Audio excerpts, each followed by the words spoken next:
Allah is aware that part of the constant rhetoric of Christians and Jews is that they claim, with Christians, that they're saved because they recognize Jesus, and with Jews that they have a special relationship with Allah, with God, and that ultimately part of the rhetoric that these fellows who have fallen into hypocrisy keep hearing repeatedly, and of course Allah hears all, is that the righteous past belongs with us, and the salvational past belongs with us. And the response to this is extremely powerful, because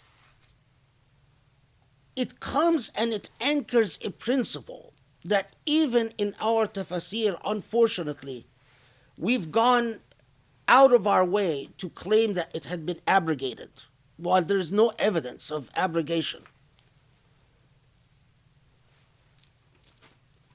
It is not about a status and not about a position. First, salvation is Allah's business and Allah's business alone. And it is not wishful thinking and not your proclamations about who is entitled to salvation because of a historical reality or a confessional reality that defines merit. The paradigm of Islam is وَمَنْ يَعْمَلْ مِنَ الصَّالِحَاتِ مِنْ ذَكَرٍ أَوْ أُنْثَى وَهُوَ مُؤْمِنٌ. That first you anchor yourself in the moral act of gratitude to your Maker. So you exist beyond yourself. Why are so many Muslims, why can you be a Muslim and you are still a hypocrite? Why is it that you can pray and fast and still be a hypocrite? Because if you still pray and fast and do so as obedience to the law, but you do not exist beyond yourself, you're a hypocrite. If ultimately it all is about the self.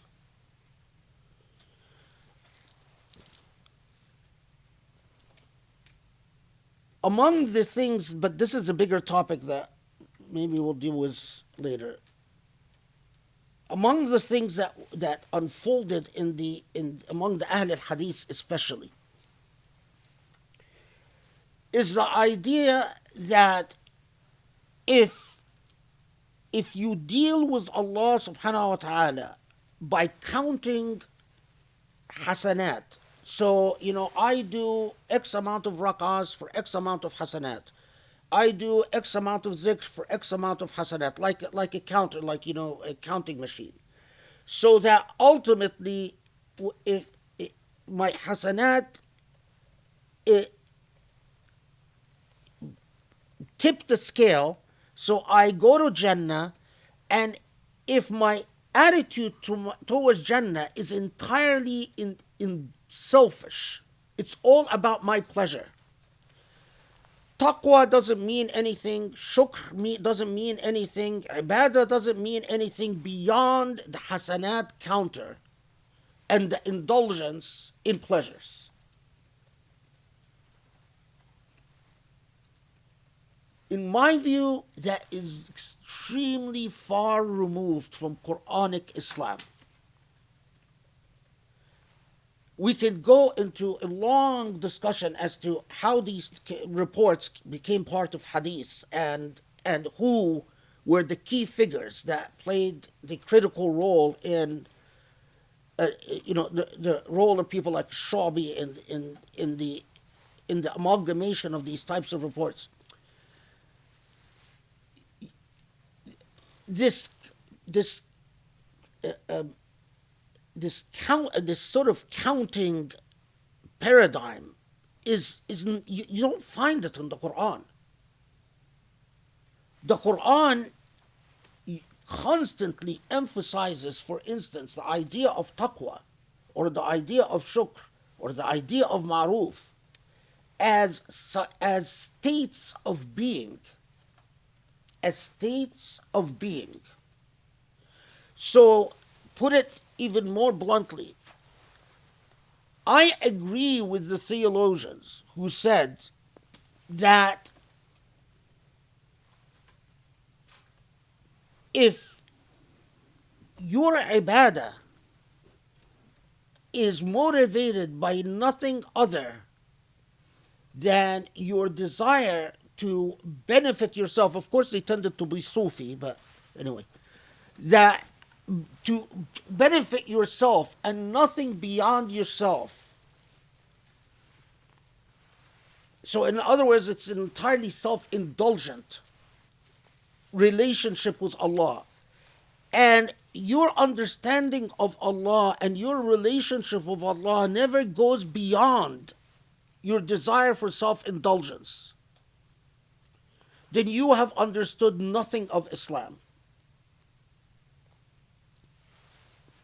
Then you have understood. We don't get into then you are saved or not saved, because that's Allah's business. Allah,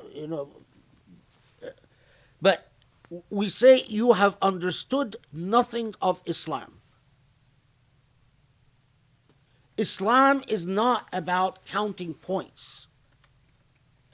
For instance, the idea of taqwa itself, ittaqa'illah, the very notion of taqwa,